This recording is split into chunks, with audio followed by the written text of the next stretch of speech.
No, civil society is like number 5. Ladies and gentlemen, everyone should have their notebook out. Brennan is collecting your quizzes. Please and thank you. Friendly reminder, tomorrow you have 11 through 20. You have 21 through 30 on Wednesday. Thursday you have a test on Russia.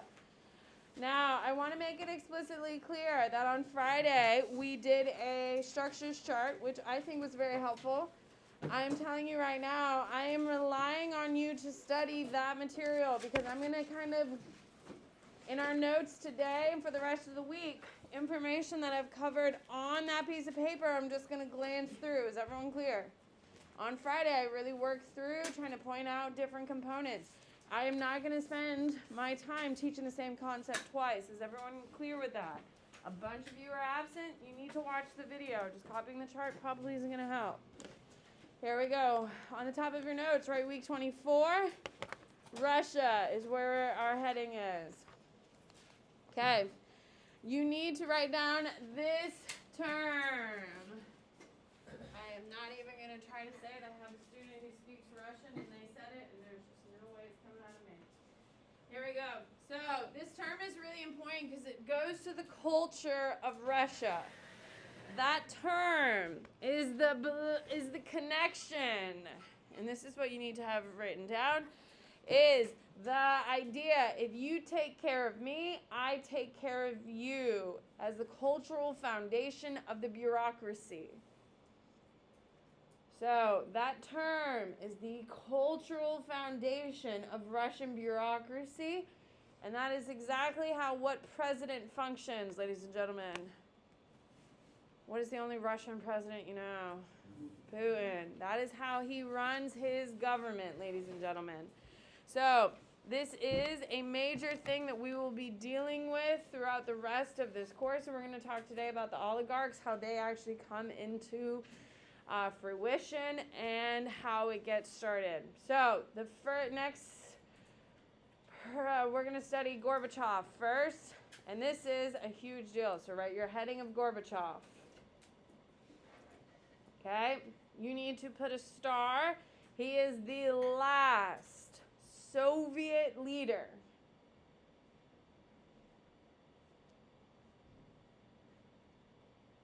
He is the last Soviet leader, and he goes from 1985 to 1991. Put a star underneath that and write, this is who Putin blames everything on. Now, of course, I know during the Super Bowl you were sitting there working on APGov. I know it. I feel it in my bones. And as you were sitting there working on your APGov, you saw that in this chapter, Putin is mentioned 4,000 times. All of modern-day Russia is based on Putin. Why Putin is doing what he's doing, how Putin is doing all the things he's done, that is the focus of this week. So let's get to it. If this is the guy who pissed off Putin, let's figure out what he did and see how Putin used it to create the modern-day Russia we see. You need to know that Gorbachev has the nickname of Reformer. You need to know that he is going to change the Soviet Union in 3 ways. The first one is by a term called glasnost. Now, I don't care if you're in world history, honors, AP, U.S. history, honors, or AP. You have to know glasnost, perestroika, and democratization. These are words that are going to keep coming up. Glasnost means openness in Russia. It means openness in Russia, and it gives Russian citizens the opportunity to criticize the government. Was that opportunity available before? No. So this is revolutionary. This is a big deal. Do you think the people of Russia are going to utilize it? Yes. Okay, and this is going to lead to political destabilizing or political destabilizing. Write that down. Political destabilizing. So it's going to weaken the USSR. The second thing he does is democratization. So the second thing he does is democratization. What that means is he creates the Congress of People's Deputies.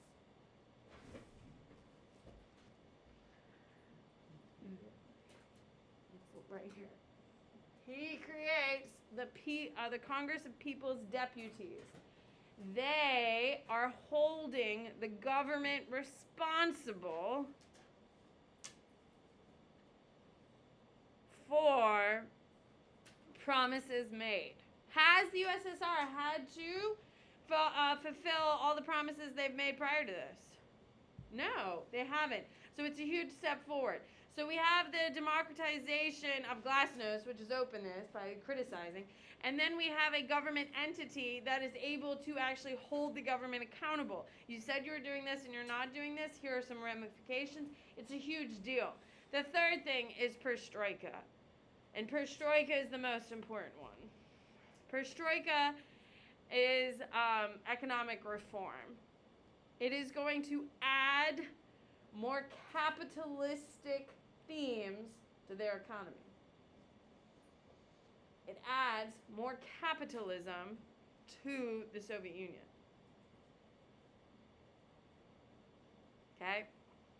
So, it is going to transition from a command economy to a private economy. From a command economy to a private economy. Put a big star. This ends the Soviet Union.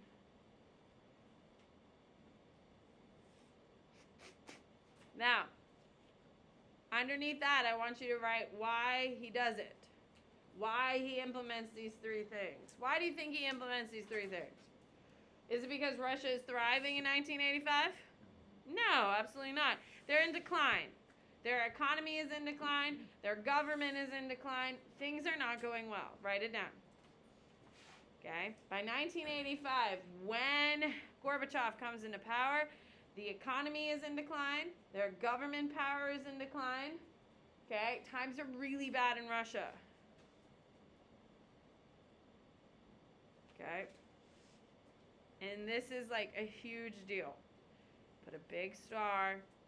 He's trying to ease the collapse of communism. When your country fails, is that a good thing or a bad thing? It's a bad thing. Absolutely. Look at Haiti right now. Okay? That is their state is failing right now, and it's a terrible time to be in Haiti, which is why people are getting into rowboats and trying to cross the Caribbean Ocean, the Caribbean Sea, and they are dying in record numbers of drownings. Okay? Gorbachev sees the end, and he's trying to make it easier. He is very controversial in at the time. Write it down. Super controversial at the time, but has hence since been seen as a hero. To everyone except... There you go. Putin hates him. What do you got? Everybody sees him as a hero in Russia. That was true before. Because Putin hates that he gave up all the extra territory that he got post-World War II. All of your satellite and buffer states, all of those, when Khrushchev came into power, were all in place. Once Gorbachev leaves power, they have no more of these other countries. And he blames that territory loss on Gorbachev, which is why he's in Ukraine right now, getting their butts kicked. Yesterday was a terrible day for Russians. Over 2,000 Russian men died yesterday. From the Ukrainians. The Ukrainian supplies have finally come back through the West, and they are using it, and they have bombardment. They killed like 2,000 Russian boys yesterday. And these are boys, or they're prisoners from Siberia. Yeah, we'll get to all that. All right, so Gorbachev, perestroika, glasnost, democratization. You need to know this causes the end of the Soviet Union. The Soviet Union collapses in 1991. It will sign a constitution into place by 1994. So, 1991, the Soviet Union collapses. 1994 is the official start of the Russian Federation under a constitution. You need to know that.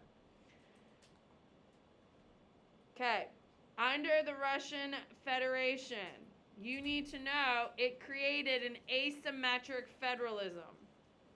You need to know this.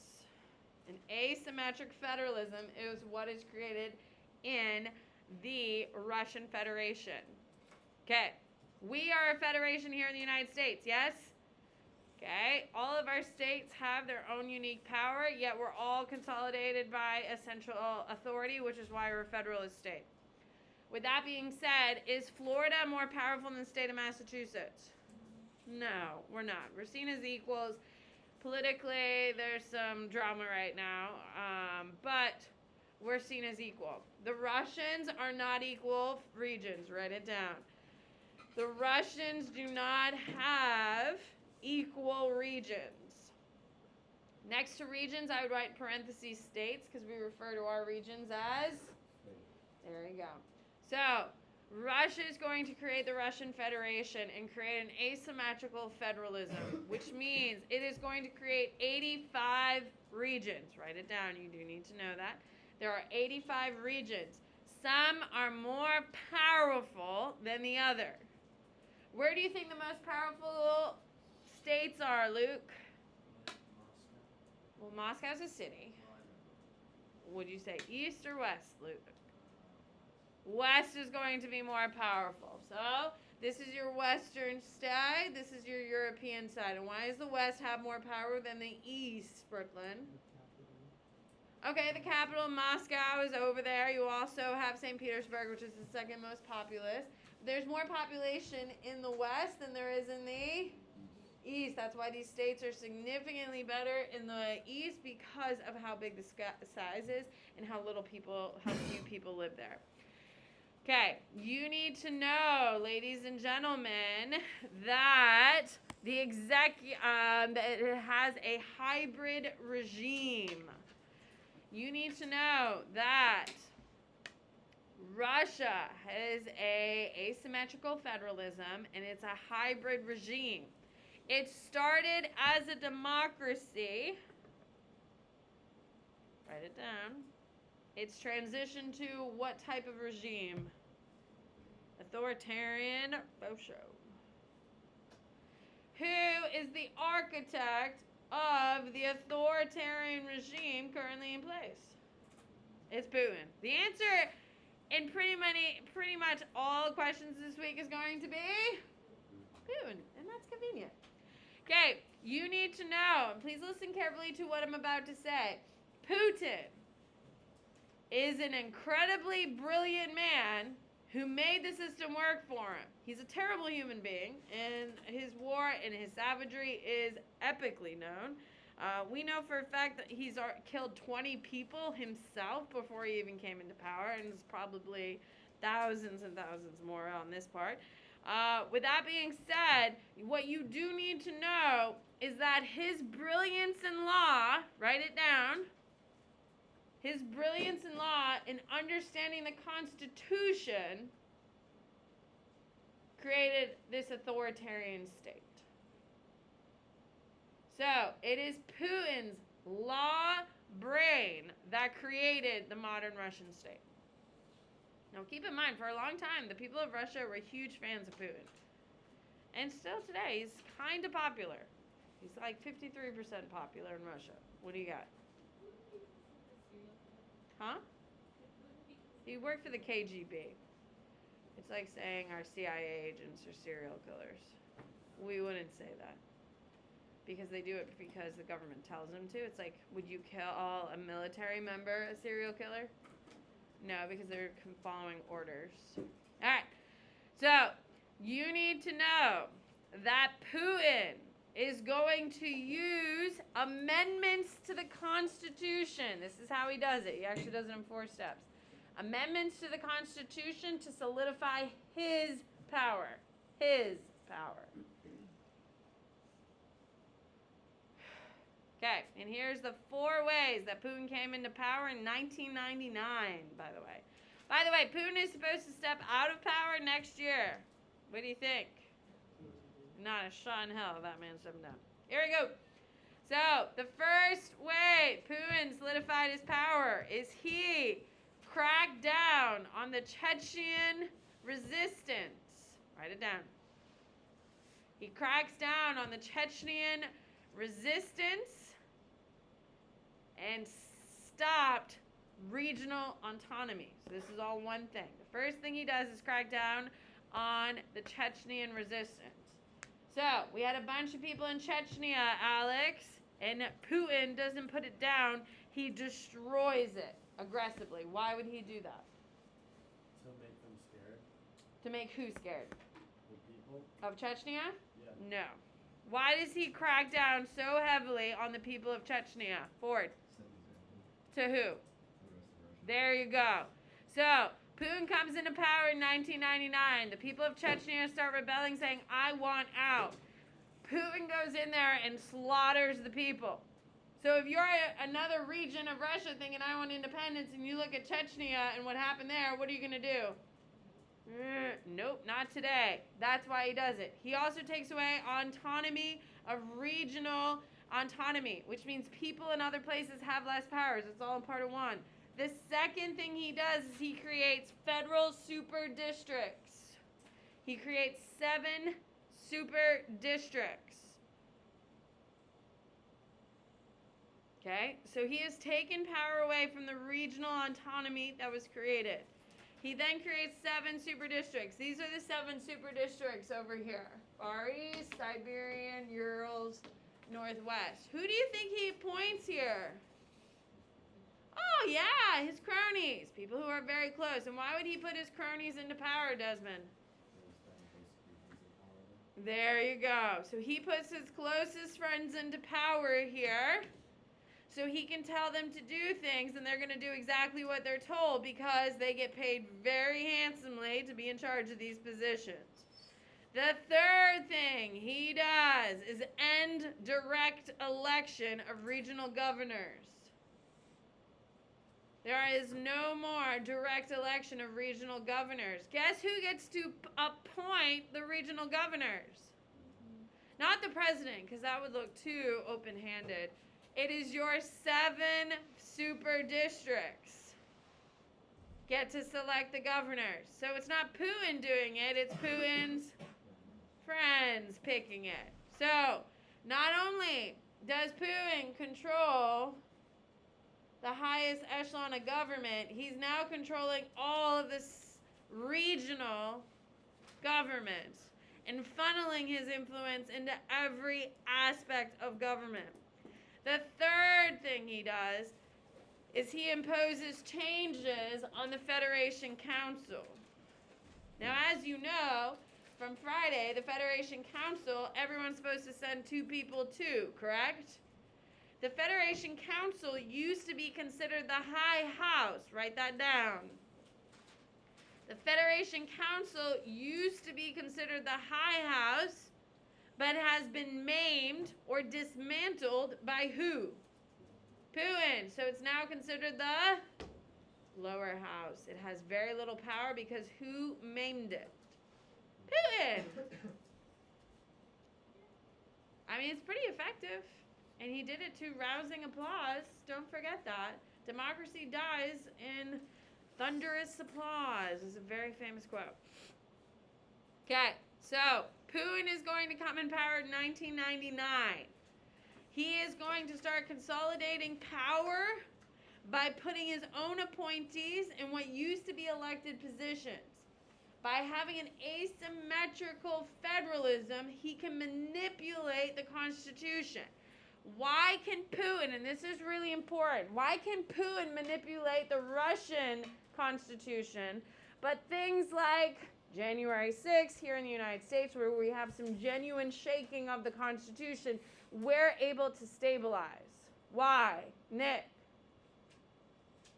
Why can Putin do all of this? I can't hear you, you're mumbling. What? No. Why can he do this in Russia, and this would not happen here in the United States, at least this fast? Why, David? No. Emily? No, I mean, we have politicians here who have lots of friends. I'm sure they would happily appoint them. Jordan? No, it wasn't authoritarian when it started. Remember, 1991, Putin comes into power in 99. It's a democracy. It turns into authoritarian starting in 1999. Why? It's really simple. Don't make it harder. Desmond. Because the states don't have to run economy. No.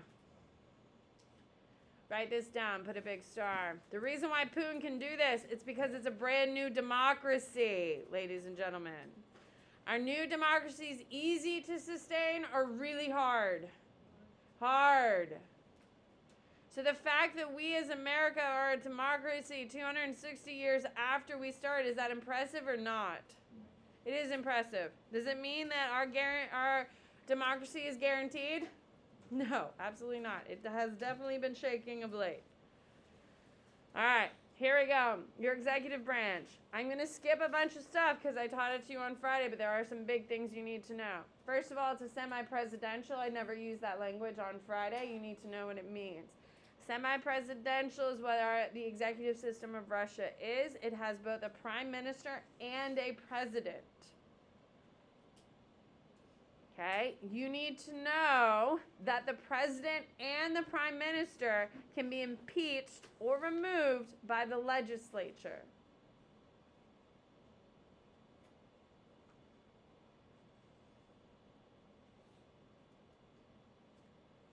You need to know, and I'm flying through this because I did write a bunch of this stuff down on your Friday. You need to know that the head of state is the president. They are in control of the two largest agencies in Russia. This is new information, and that's why you're writing it down. The head of state is the president. He is in charge of two agencies that are the most powerful. The Federal Security Service, which is like our state. Okay, our Secretary of State is like the third most powerful person in the country. And then you have the Foreign Intelligence Service. This is what all the spying and the weaponry by the Russians are all based on. Now, when you talk about the head of state, of course, right now, who is the head of state, people? Putin. Okay? You need to know, okay, that it is a two-ballot system for the election of president. I never used that term on Friday. It's a two-ballot election. So if no candidates get 50%, they go to a second ballot, and it's only the top two candidates that go there. We do this a lot. England does the same thing, a two-ballot election. Okay, next one is prime minister. You need to know their head of government. Some information I am skipping because I taught it to you on Friday. You have to be looking at that sheet. Forward, I need your head up, dude. You need to know that they are appointed by the president. I did not cover this on Friday. They are appointed by the president, but they have to be approved by the legislature. That is new information. To be honest, I learned that this weekend. I've learned a lot. My brain really hurts. Okay. You need to know that the prime minister is the one that manages the national budget, Jimmy. Put it away. Thank you kindly.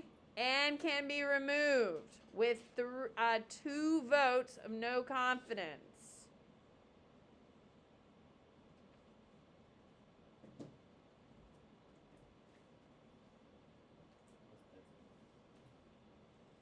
Mom should know you're in class. If it's an emergency, take it outside. I'm happy to let you do that. That's not a problem. But you also missed something really important. Okay. Now, what do you got? No confidence, just from the legislature, just like in Britain. So the parliament is still, the prime minister is very similar to the UK system. Okay. Now, the removal.